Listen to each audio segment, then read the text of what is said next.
parole que Jésus a adressée à la femme samaritaine. Nous sommes dans le livre de Jean au chapitre 4. Et nous lisons Jean chapitre 4, du verset 4.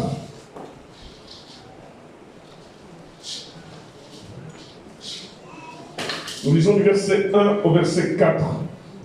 Cette parole que Jésus-Christ adressa à la femme samaritaine. Jean chapitre 4, verset 1 à 10.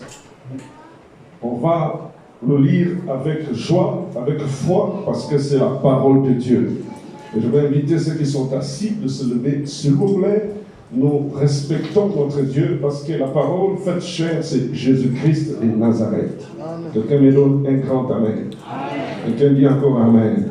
Quelqu'un dit encore Amen. Allons-y ensemble. 1, 2, 3. Le Seigneur sut que les pharisiens avaient appris qu'il faisait et baptisait plus de disciples que Jean. Toutefois, Jésus ne baptisait pas lui-même, mais c'était ses disciples. Alors il quitta la Judée et retourna en Galilée. Comme il fallait qu'il passât par la Samarie, verset 4 encore, comme il fallait qu'il passât par la Samarie, une dernière fois, le verset 4, comme il fallait qu'il passât par la Samarie. Dis avec moi, il fallait. Dis avec moi, il fallait. Dis avec moi, falloir. Falloir. Dis avec moi, falloir. Verset 4, 1, 2, 3. Comme il fallait qu'il passât par la Samarie. Dis avec moi, Samarie. Dis encore avec moi, Samarie. Verset 5. Il arriva dans une ville de Samarie nommée Sichar, près du champ que Jacob avait donné à Joseph, son fils. Là se trouvait le puits de Jacob. Quelqu'un dit avec moi, puits de Jacob. Dis encore avec moi, puits de Jacob. Regarde le voisin, dis-lui, je suis dans le puits de Jacob. Où je dois boire. Je dois boire l'eau de la vie. Regarde le voisin, tends-lui la main, dit, voisin, bois de l'eau de la vie. Dis-lui encore, voisine, boire de l'eau de la vie. Boire de l'eau de la vie. Dis, boire de l'eau de la vie. Jésus te fait boire de l'eau de la vie. Dis, je suis au puits de Jacob. Je dois boire au nom de Jésus. Au nom de Jésus. Au nom de Jésus. Esprit de distraction. Arrière de moi. Au nom de Jésus. Esprit de distraction. Dehors. Dehors. Au nom de Jésus. Au nom de Jésus. Je dois boire à la source de l'eau vive. Jésus-Christ est la source d'eau vive. Mon âme, bois à la source d'eau vive. Mon âme, tu as besoin d'étancher ta soif, d'étancher ta soif par l'eau de la vie. Mon âme, sois prête à boire. Le chemin est long. Le chemin est long. Le chemin est long. Mon âme, tu dois boire l'eau de la vie. Marcher, marcher jusqu'à la terre promise. Marcher comme Élie a marché pendant 40 jours jusqu'à arriver à la montagne de la loi. Mon âme, tu dois boire. Tu dois méditer la parole de Dieu. Au nom de Jésus. Verset 4. 1, 2, 3. Comme il fallait qu'il passât par la Samarie, il arriva dans une ville de Samarie nommée Sichar, près du champ que Jacob avait donné Joseph, son fils. Là se trouvait le puits de Jacob. Jésus, fatigué du voyage, était assis au bord du puits. C'était environ la 6e heure. Une femme de Samarie vint puiser l'eau. Jésus lui dit, donne-moi à boire. Encore, donne-moi à boire. Encore, donne-moi à boire. Encore, donne-moi à boire. Car ses disciples étaient allés à la ville pour acheter des vivres. La femme samaritaine nous dit, comment toi qui es juif me demandes-tu à boire? À moi qui suis une femme samaritaine. Les juifs en effet n'ont pas de relation avec les samaritains. Verset 10. Jésus lui répondit, si tu connaissais le don de Dieu. Alléluia. Alléluia. Allons-y encore. Si tu connaissais le don de Dieu. Et qui est celui qui te dit, donne-moi à boire, tu lui aurais toi-même demandé à boire. Et il t'aurait donné de l'eau vive. Verset 10 encore, 1, 2, 3. Jésus lui répondit, si tu connaissais le don de Dieu, et qui est celui qui te dit, donne-moi à boire, tu lui aurais toi-même demandé à boire, et il t'aurait donné de l'eau vive. Une dernière fois, verset 10, 1, 2, 3. Jésus lui répondit, si tu connaissais le don de Dieu, et qui est celui qui te dit, donne-moi à boire, tu lui aurais toi-même demandé à boire, et il t'aurait donné de l'eau vive. Quelqu'un dit connaissance du don de Dieu. Lève ta main droite, dis avec moi, Adonai. Moi Samuel. Moi Samuel. Moi Samuel. Je crois du fond de mon cœur et je confesse de ma bouche que Jésus-Christ est le don de Dieu. Je crois de tout mon cœur, de toute mon âme, de toute ma force que Jésus-Christ est le don de Dieu. Seigneur Jésus-Christ, il est écrit dans Jean 3, verset 16, car Dieu a tant aimé le monde qu'il a donné son Fils unique. Jésus-Christ est le don de Dieu. Dieu a donné, le Père a donné son Fils unique, Jésus-Christ. Rabbi, je t'appelle maître, tu es le Rabbi de ma vie. Dans Jean chapitre 13, le verset 13 déclare que tu es le maître. Moi Samuel, ce matin, je crois que tu es mon maître, tu es le don de Dieu. Tu es le don de Dieu pour le salut de l'humanité. Mon âme, confie-toi au don de Dieu. Mon âme, ancre-toi au don de Dieu. Tu vivras à jamais. Au nom de Jésus, Christ de Nazareth. Au nom de Jésus, Christ de Nazareth. Dehors le doute. Dehors le doute. Au nom de Jésus. Au nom de Jésus.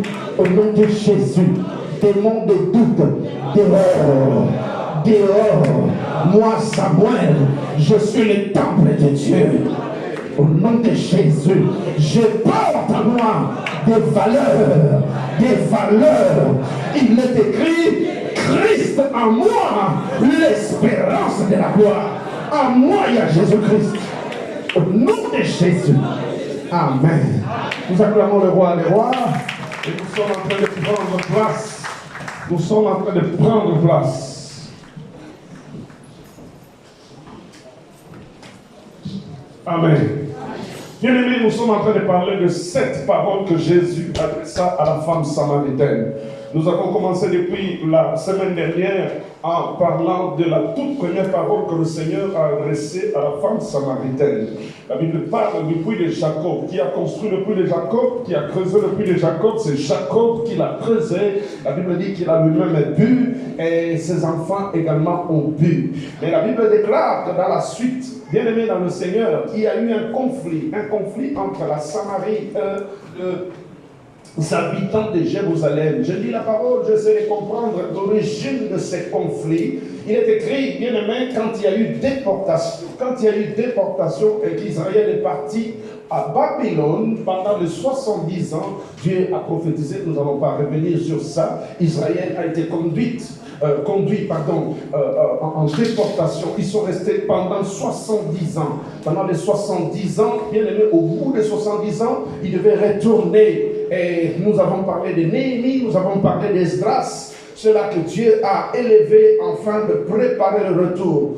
Pendant les 70 ans, nous connaissons qu'Israël était dans un état de décomposition. Nous parlons de la muraille de Jérusalem, nous parlons du temple construit par le roi Salomon qui était complètement détruit. Jérusalem, ne parlons même pas de l'état de la muraille de Jérusalem en décomposition, en ruine. Mais la Bible déclare que Jérusalem devait être reconstruit. Est-ce que je suis avec toi?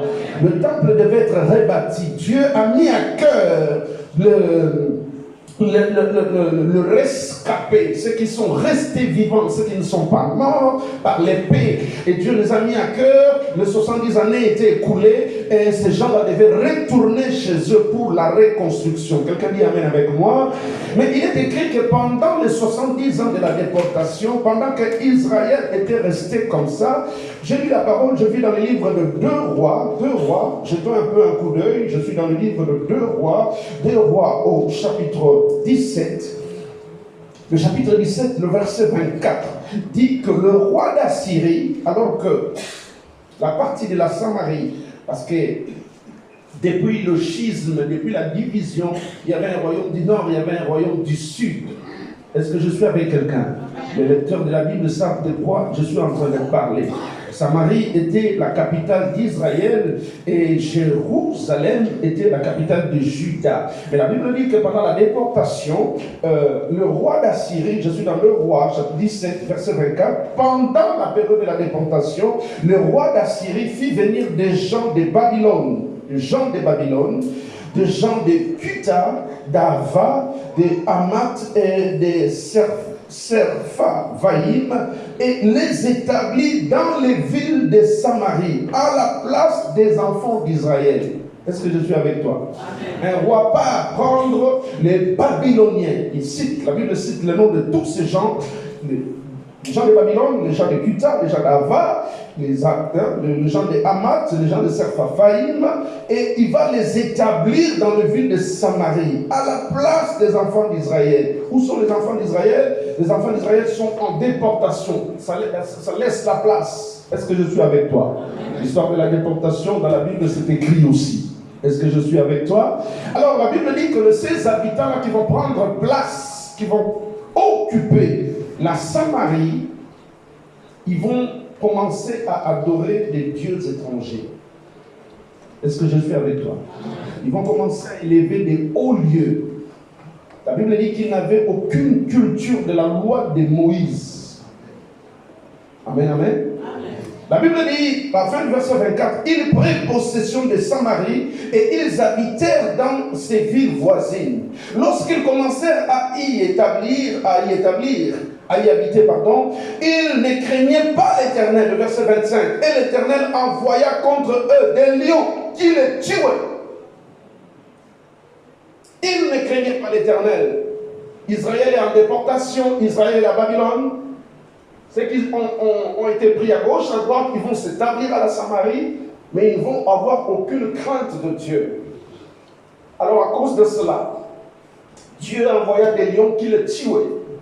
On va dire au roi d'Assyrie, le roi d'Assyrie va demander à ce qu'on envoie de serviteurs pour pouvoir leur enseigner le Dieu des Juifs.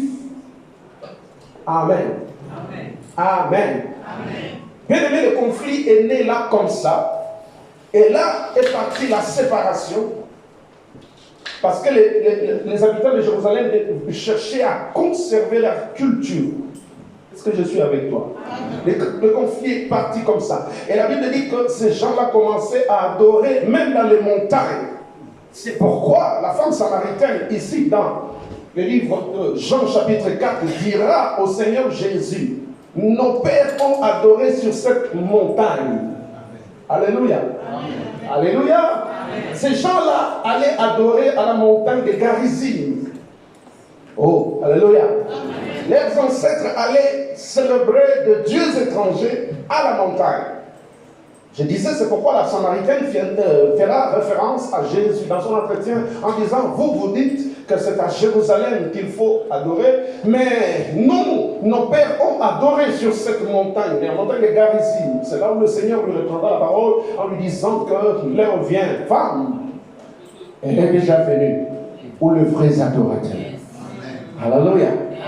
Les vrais adorateurs adoreront le Père en esprit et en vérité. La femme faisait référence justement aux pratiques de leurs ancêtres qui allaient à la montagne de Garizim. Amen. Amen, amen, amen. Et donc le conflit est né comme ça. Les Juifs ont cherché à conserver leur tradition. Les Juifs ont cherché à conserver leur tradition. Et ceux de la Samarie cherchaient à les influencer avec la culture de dieux étrangers. La Bible dira même au temps d'Esdras. Nous sommes au temps de la reconstruction du temple. Le temple est reconstruit. Il faut chercher qui sont de vrais Juifs. On va se séparer.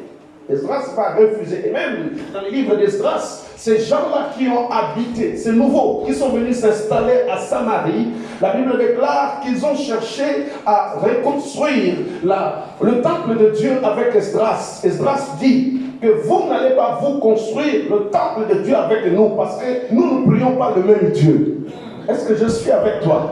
Ils vont solliciter à Esdras. Au temps de la reconstruction, nous sommes à la fin de la déportation, nous sommes à la fin de 70 ans. Néhémie et Esdras vont rentrer. Et ces gens qui se sont installés à Samarie, ils ont cherché à reconstruire avec les natifs, les vrais Juifs. Mais la Bible dit qu'Esdras refusa. Disait Esdras chapitre 4, Néhémie aussi, il en parle. Alléluia. Alléluia.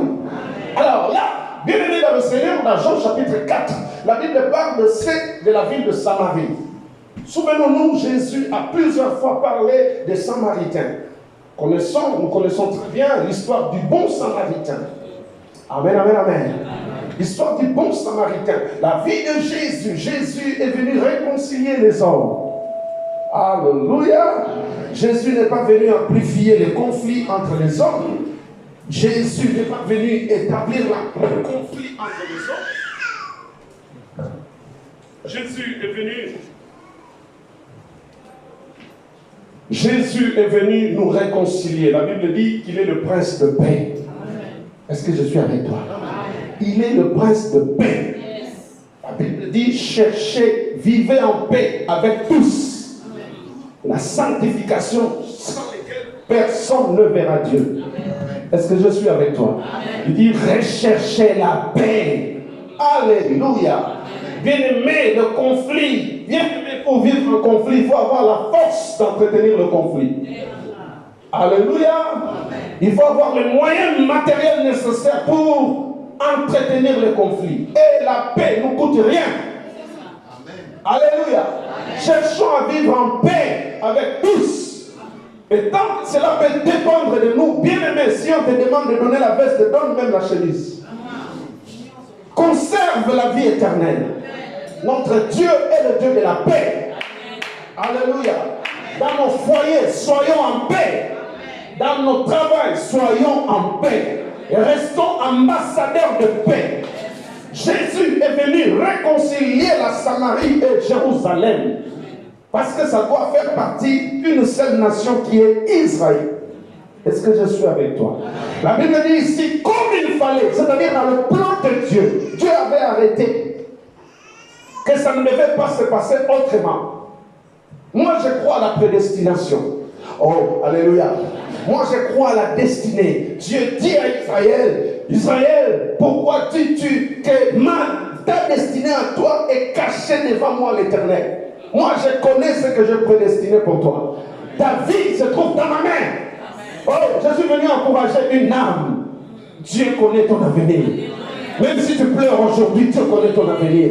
Et la souffrance ne restera pas éternelle. Laisse-moi te dire que les ténèbres ne régneront pas pour toujours. Notre Dieu est le Dieu de la lumière.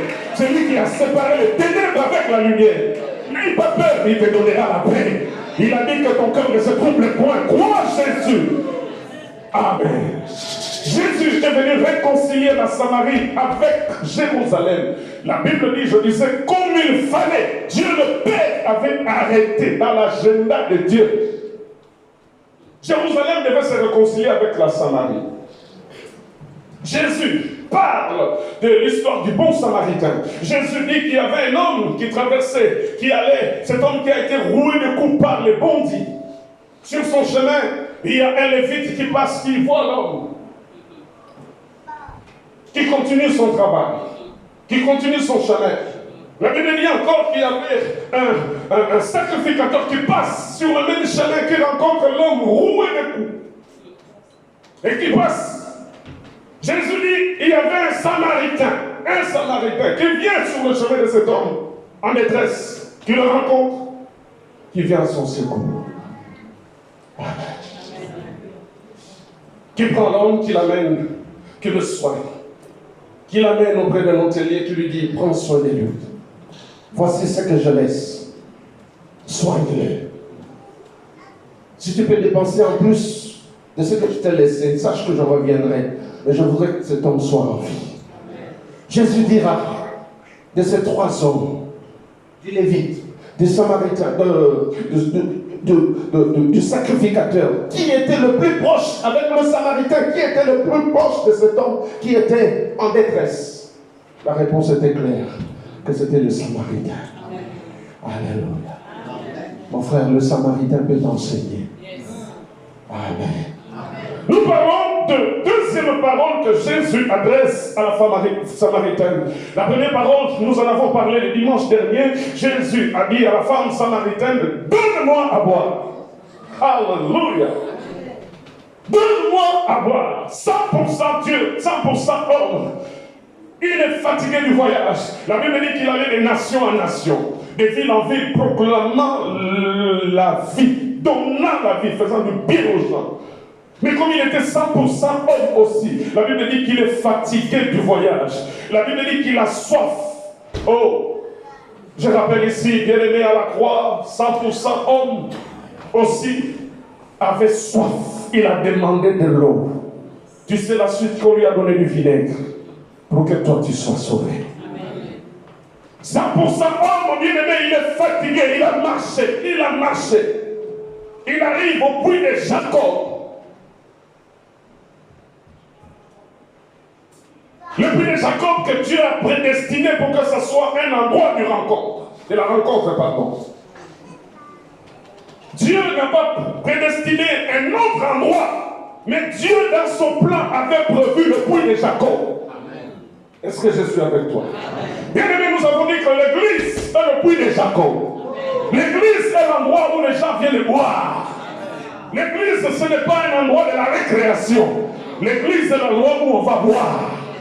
Boire de l'eau de la vie. Et l'église doit savoir donner de l'eau de la vie. L'église ne donne pas la mort, mais l'église est un endroit où on donne la vie. La Bible déclare à l'église, Jésus a donné à l'église des prophètes, des apôtres, des pasteurs, des évangélistes. La Bible déclare c'est pour l'édification de saints. La Bible dit que c'est pour que les saints parviennent à la connaissance du Christ, qu'ils atteignent la maturité. Alors le son de la trompette, quand ça retentira, l'église partira édifiée.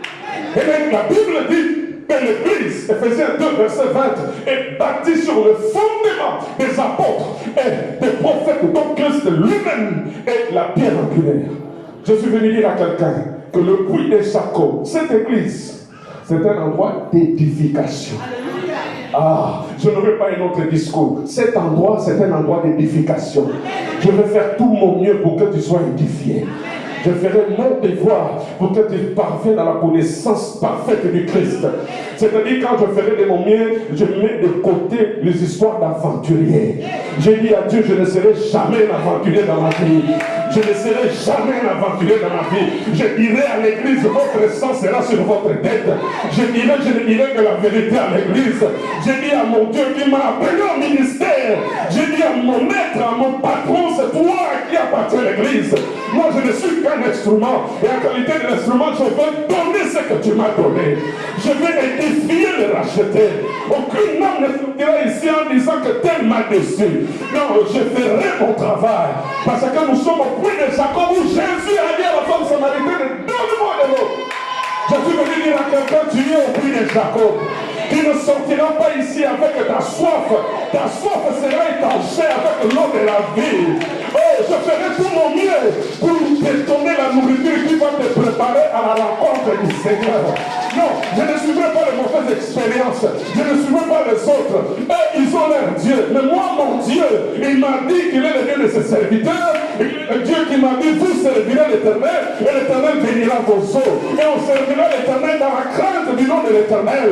Quand on a la crainte du nom de l'Éternel, on ne fera pas n'importe quoi. On bâtira l'église selon le modèle que Dieu lui-même a donné. Alors Dieu à la montagne, il a dit à Moïse, regarde le modèle. Tu feras selon ce modèle.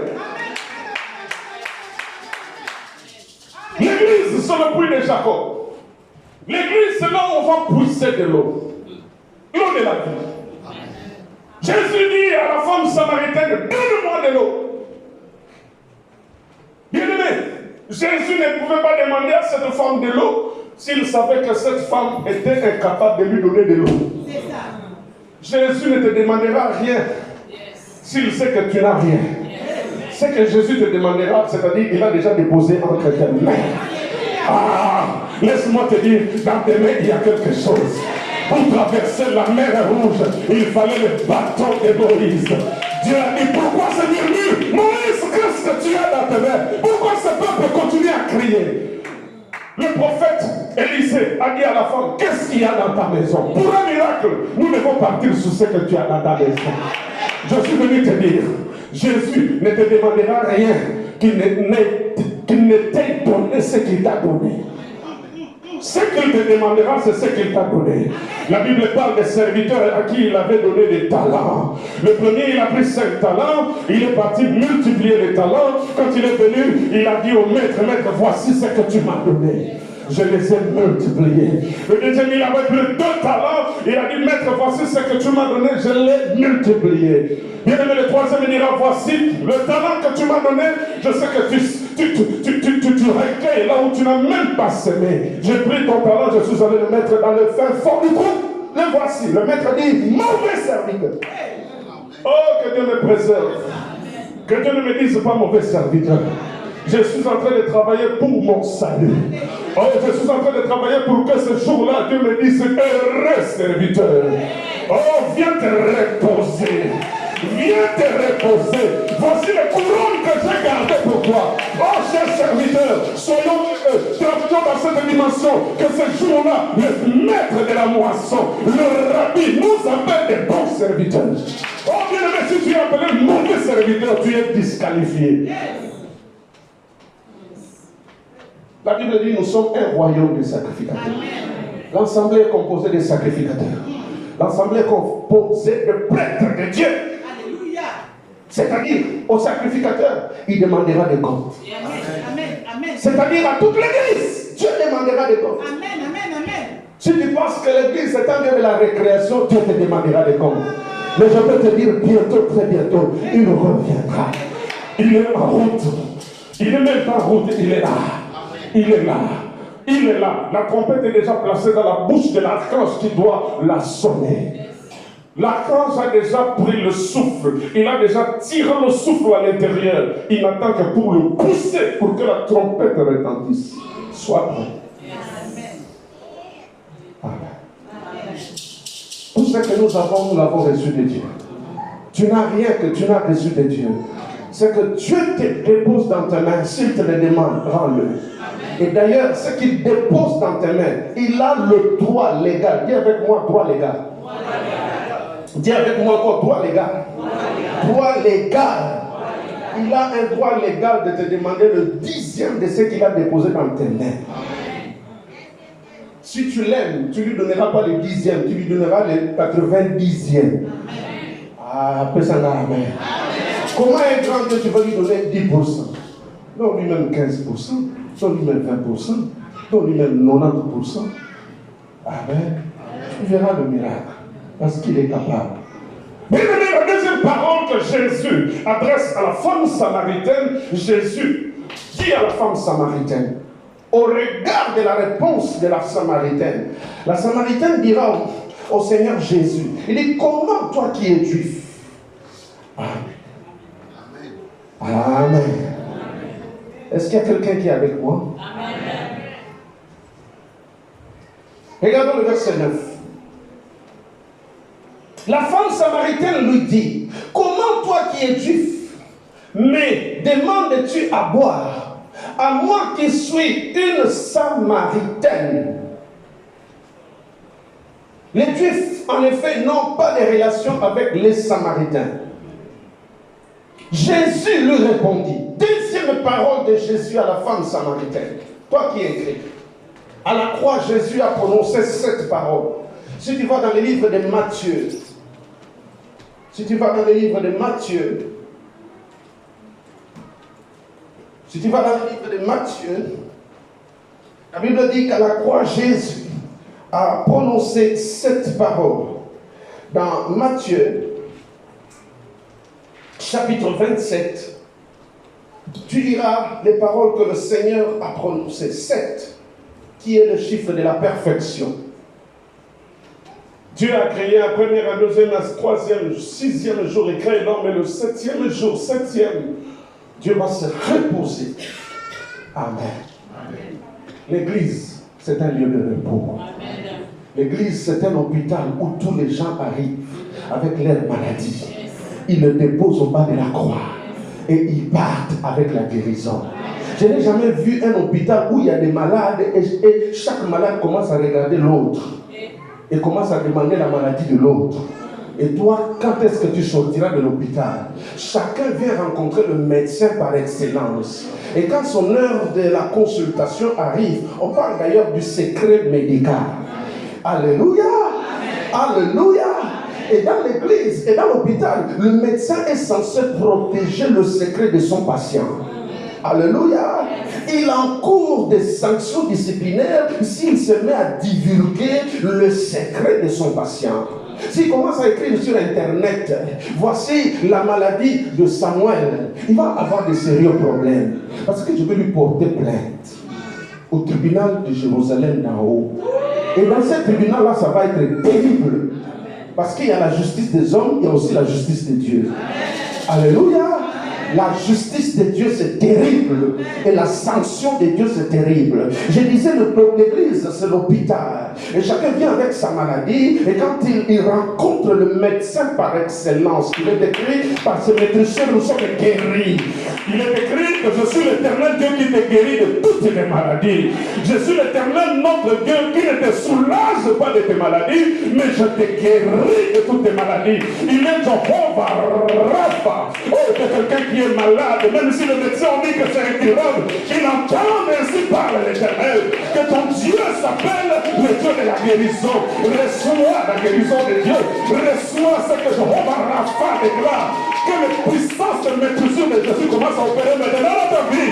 Oui, que la cellule qui est malade ouvre ses oreilles, écoute les oracles de l'Éternel, car au commencement ce n'était pas le médicament, au commencement c'était la parole de Dieu, et la parole est à l'origine de toute la création.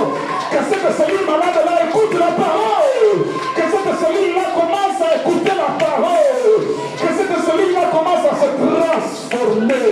Cette mutation qui commençait à s'opérer, oui, cette modification des gènes, cette cellule-là qui commençait à devenir cancéreuse, écoute la parole de Dieu, écoute la parole de Dieu, reçois la puissance de maîtrise de Jésus et sois guéri au nom de Jésus. L'église est un hôpital. L'église est un hôpital. Toi, attends seulement ta guérison. Amen. Chaque voisin, malade à gauche, à droite, ne regarde pas ma maladie. regarde celui qui va te soigner. Tu es venu à l'hôpital parce que tu as besoin d'une guérison. Amen, amen, amen, Amen. Amen. Si chacun s'attendait à son médecin, il n'y aura pas de problème à l'église. Si chacun ne regarde pas la maladie de l'autre et va fouiner sur le passé de l'autre, c'est-à-dire qu'il commence à prendre la place du diable qui est un accusateur. Le diable nous accuse par rapport à notre passé. Mais je peux te dire que celui qui est en Christ est une nouvelle créature. Voici toutes les choses sont devenues nouvelles. Et toute vie ancienne est passée, plongée dans le sang de Jésus. Deuxième parole que Jésus adresse à la femme samaritaine, il lui dira, femme, si tu connaissais le don de Dieu. Alléluia.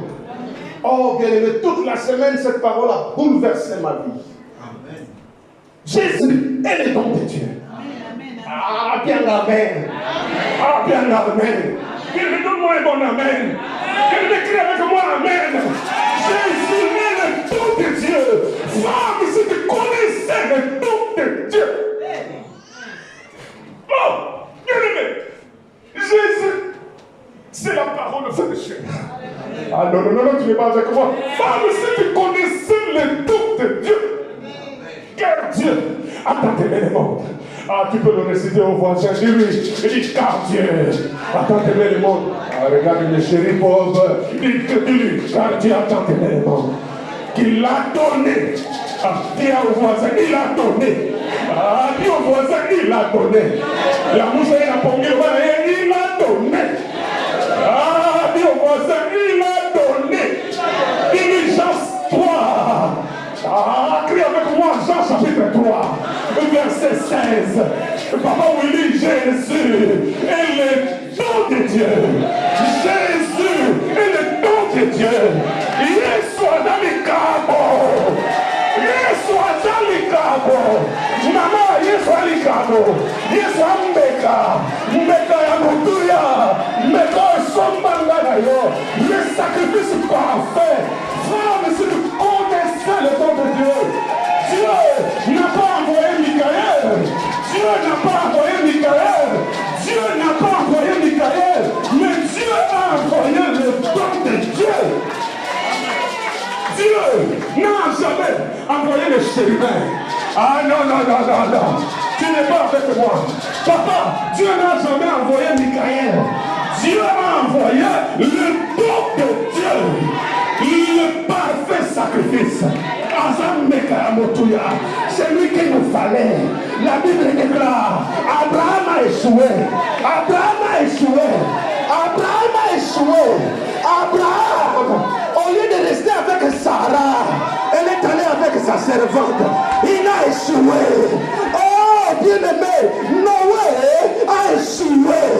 Noé n'a pas réussi. Noé, après s'être sauvé, il est allé book. Ça c'est Noé. Il a échoué dans sa mission.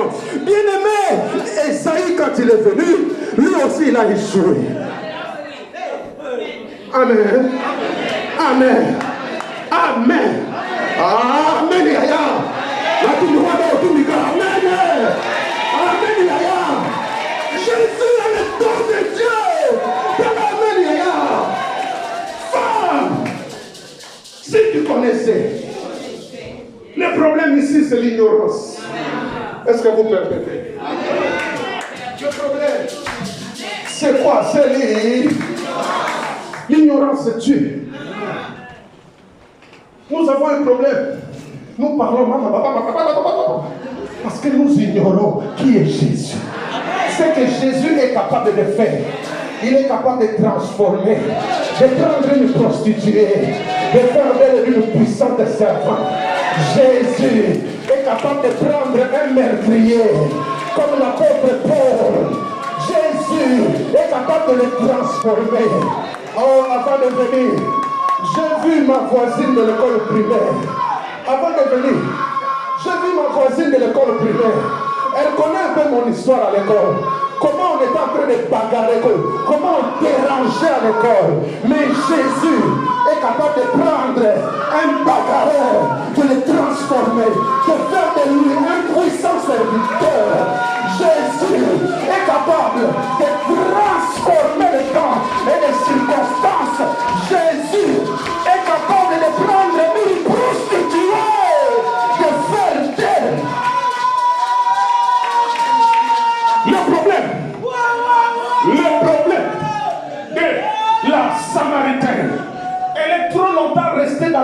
conflit.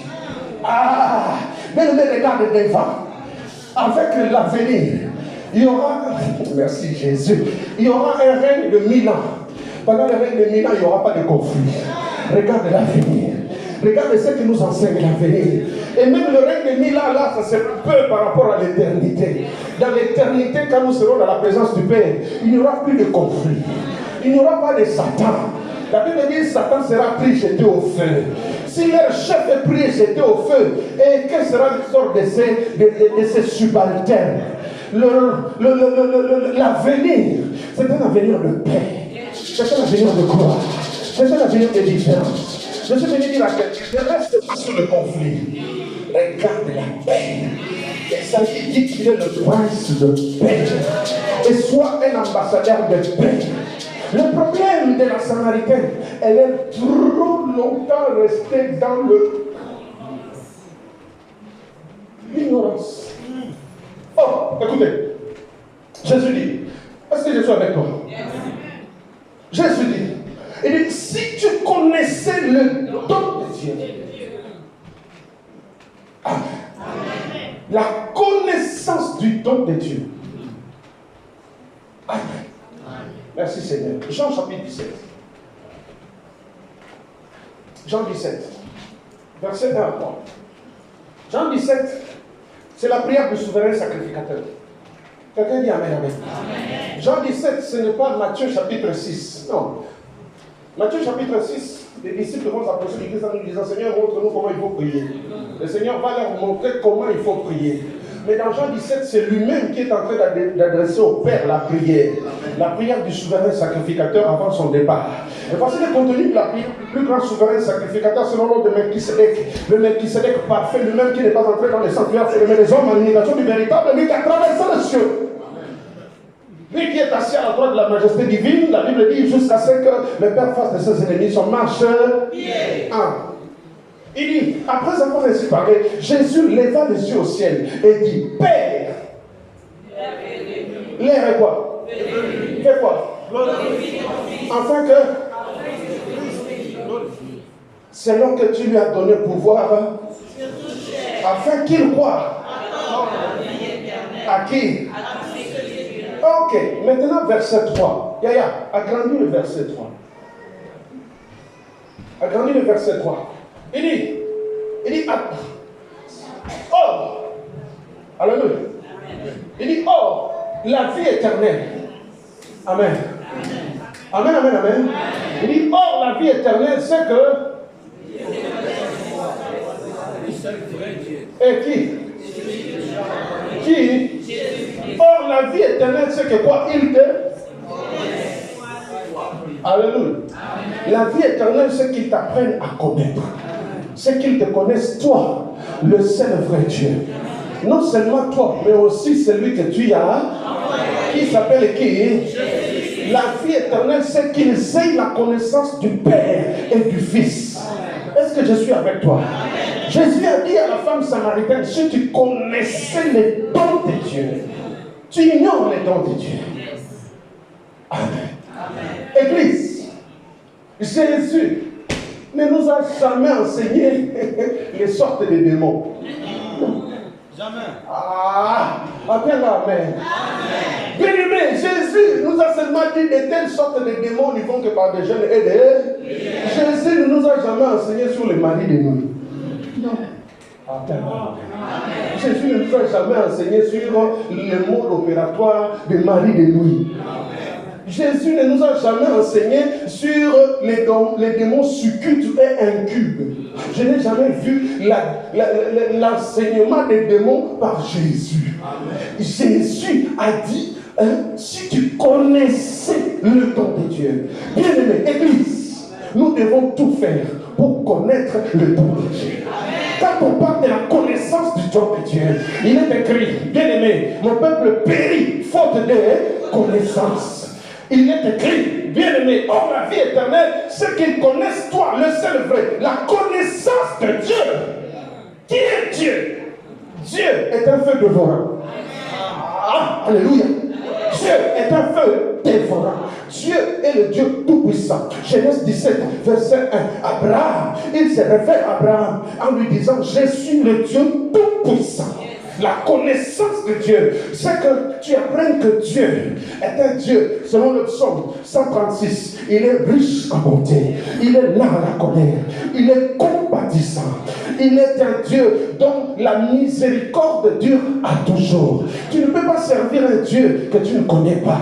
Bien-aimé, Jésus a dit à la femme samaritaine, il dit, vous adorez celui que vous ne connaissez point. Nous adorons celui que nous connaissons. Le travail de l'Église, c'est d'apprendre à connaître Jésus. Ne passez pas votre temps à pouvoir étudier les démons. Oh, je suis désolé. Dieu ne m'a pas enseigné pour enseigner les démons, mais Dieu m'a enseigné pour enseigner Jésus. Ah, Dieu m'a envoyé à la montagne de l'Éternel pour montrer qui est Jésus.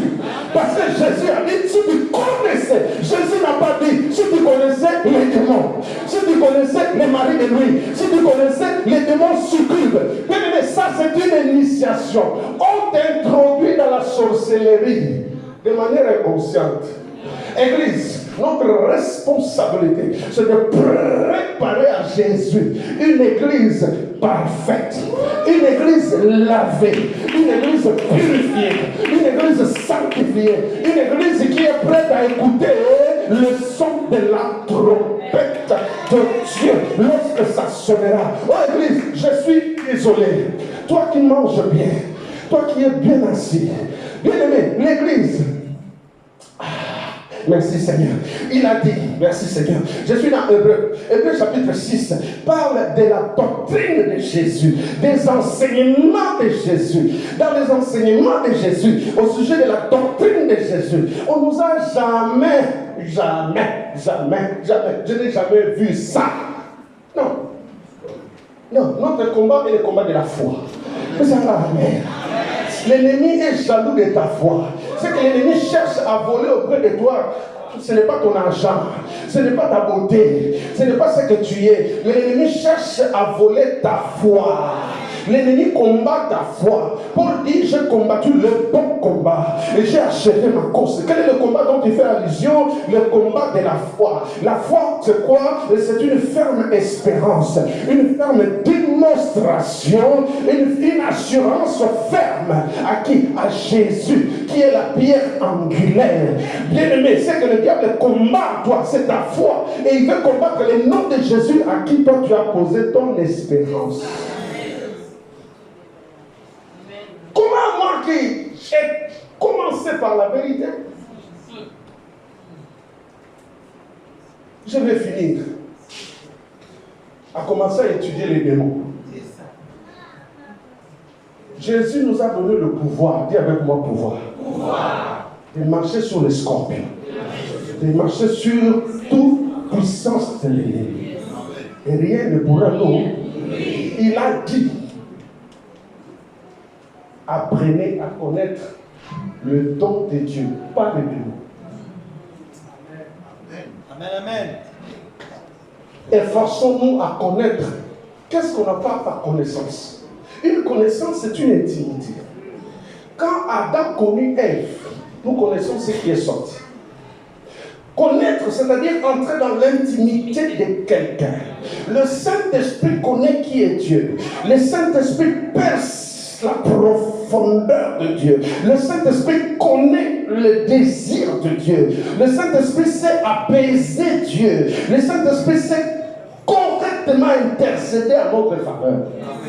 Parce que le Saint-Esprit perce la profondeur. Le Saint-Esprit connaît Dieu. La connaissance de Dieu, c'est une intimité avec Dieu. Savoir qui il est, qu'est-ce qu'il veut, qu'est-ce qu'il aime, qu'est-ce qu'il n'aime pas.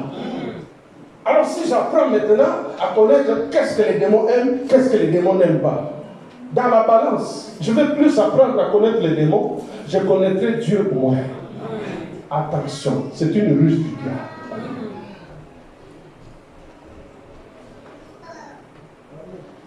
Nous sommes au temps de la fin. Alléluia. Nous voulons avoir des chrétiens responsables. Amen. Des gens qui sont assis dans la parole. Des gens qui sont basés dans la parole. Des chrétiens de Béret. on te tire à gauche, tu dis je vais rester là. Parce que je suis de Jacob. Je n'irai boire nulle part ailleurs. La source d'eau, le lieu de la rencontre, c'est le puits de Jacob. Bravo Seigneur. Faites attention aux invitations. Priez le Saint-Esprit. Alléluia. Écoutez, Église. Quand vous apprenez plus à connaître les démons, vous connaîtrez Dieu moins. Quand vous vous efforcez à connaître les sortes de démons, vous aurez moins de temps à pouvoir étudier la doctrine du Christ. Qu'est-ce que c'est la doctrine du Christ? Hébreux chapitre 6. On te dit, tu vas. Et il y a quelqu'un qui me dit, hey, pasteur, je vois beaucoup à la télévision là-bas. Je dis pas que. Moi, je vais rester ici. Mes mains sont élevées. Votre sens est sur votre tête. Je vais dire la vérité. Je resterai à dire la vérité. Allez dans les témoignages. Témoignage sur témoignage. L'église est bâtie sur le fondement des apôtres. Merci Seigneur. Ephésiens chapitre 2, verset 20. Hébreux chapitre 6. Quel est cet apôtre-là dans la Bible qui t'a enseigné les sortes de démons? Quel est cet apôtre? Est-ce que tu as vu Pierre? Ephésiens 2, 20. Ephésiens 2, 20. Ephésiens 2, 20. Vous avez été quoi? Qu'est-ce que c'est qu'édifier? Construire. Amen. Qu'est-ce qu'on construit ici? On construit la foi. Parce qu'elle doit quitter le stade du lait et commencer à manger la nourriture solide. Et la nourriture solide, bien aimé, c'est grandir dans la connaissance du don de Dieu. Pas des démons. Amen. Grandir dans l'enseignement de la parole. Devenir un vrai disciple qui est capable d'aller aussi faire des disciples. Amen. Vous connaissez le triangle de la paix. Alléluia. Appelé, formé, envoyé, encore envoyé dans la mission. Merci.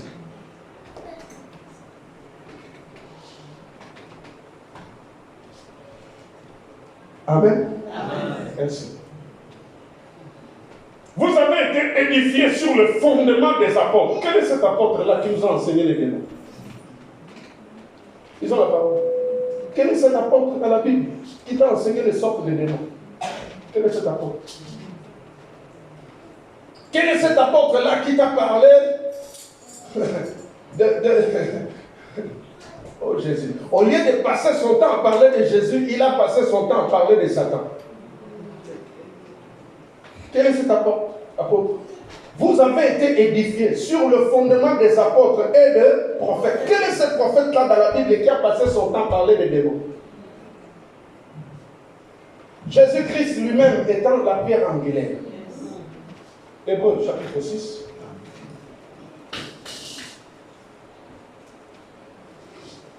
Bien-aimés, apprenons à connaître qui est l'Éternel. Ah, amen. Bien-aimés, passons notre temps, asseyons-nous sur la doctrine de Christ. Alléluia. Enseignons-nous sur les enseignements de Christ. Qu'est-ce que Jésus nous a enseigné? Qu'est-ce que Jésus a légué à l'Église? Oh, qui est Dieu? Dieu est un feu qui dévore. On doit avoir la crainte de celui qui s'appelle le feu dévorant. Pourquoi je vais craindre les démons? Plus on va m'enseigner les démons, plus je vais avoir peur des démons. Mais plus on va m'enseigner qui est Dieu. Il est le créateur. Voici ce qu'il a fait dans l'ancien temps. Voici ce qu'il fera dans l'avenir. J'aurai plus la crainte de lui. Amen. Amen. Amen. Amen. Il y a des témoignages qui sont faits seulement pour pouvoir affaiblir notre foi. Ayons le discernement les meilleurs. Au lieu de lever le Fils de l'homme, C'est les œuvres du ténèbre qu'on élève. Indirectement. C'est pourquoi, laissant les éléments de la parole de Christ, tendons à ce qui est comment, Qu'est-ce qui est parfait? Qu'est-ce qui est parfait? C'est pourquoi, laissant les éléments de la parole de Christ, tendons à ce qui est parfait, sans poser de nouveau le fondement du première doctrine de Christ. De quoi? Enseignez-nous qu'est-ce que c'est que le renoncement aux œuvres mortes. Enseignez-nous les œuvres mortes. Enseignez-nous les œuvres mortes. Enseignez-nous les œuvres mortes. Édifiez l'Église sur l'enseignement des œuvres mortes. C'est que Dieu n'aime pas. Sans poser de nouveaux sur. Et puis, de la foi en Dieu. Enseignez-nous sur ce que c'est la doctrine de la foi en Dieu. Nous allons plus avoir la foi en Dieu. De la doctrine des baptêmes. Enseignez-nous sur le baptême, de l'imposition de main, de la résurrection des morts et de jugement. Voilà les éléments qu'il faut édifier l'Église. Qu'il y a un jugement qui attend. Qu'il y a un jugement qui arrive. Alléluia. On continuera à enseigner sur l'enlèvement. On continuera à enseigner sur la sanctification. On continuera à enseigner sur la crainte de Dieu. Même si tu dis que bon, ok, je ne vais pas donner je ne vais pas payer ma dîme ici. Ok, Dieu s'appelle Jehovah Jireh. Si cette œuvre vient de Dieu, ne courez pas le risque d'avoir combattu contre Dieu. Amen. Amen. Amen. Votre sang est sur votre tête. Osée chapitre 6, verset 6. Osée chapitre 4, verset 6. David dira à son fils Salomon, voici l'héritage que je te donne. Mon fils, apprends à connaître le Dieu de ton père. N'apprends pas à connaître les démons, mais apprends à connaître le Dieu qu'a servi ton père. Osée 4, 6, Osée 6, 6, Dieu ne dit pas que mon peuple périt à cause de la connaissance de démons. Mon peuple périt faute de la connaissance de Dieu. Oh Église, si nous connaissions le don de Dieu. Alléluia. Oh femme samaritaine, si tu connaissais le don de Dieu. Oh Église, si tu connaissais Jésus-Christ de Nazareth. Oh, je voudrais que tu deviennes amoureux de Jésus. Que tu deviennes amoureuse de Jésus. Que tu ne deviennes pas amoureux des démons, mais que tu deviennes amoureux de Jésus-Christ. Ton mari véritable. Celui qui n'a pas échoué. Celui qui a dépouillé les autorités. Celui qui a dépouillé les démons. Celui qui les a publiquement livrés en spectacle, en triomphant par la croix. Celui qui a dit tout est accompli. L'homme de Galilée, les ressuscités du troisième jour. Église, si tu connaissais le don de Dieu, pas les démons, mais les dons de Dieu. Amen. Les dons.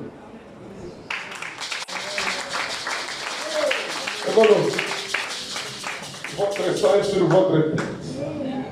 Je le refuse au nom de Jésus. Je vous prêche la vérité. Amen. Si vous voulez partir là où vous enseigne les démons, allez-y. La porte est ouverte. Et moi, je resterai ici. Même avec une personne, je prêcherai pour que moi, avec cette personne-là, on rentre au ciel. Votre sang est sur votre tête. Levons nos mains. Tu es là au cœur de nos vies.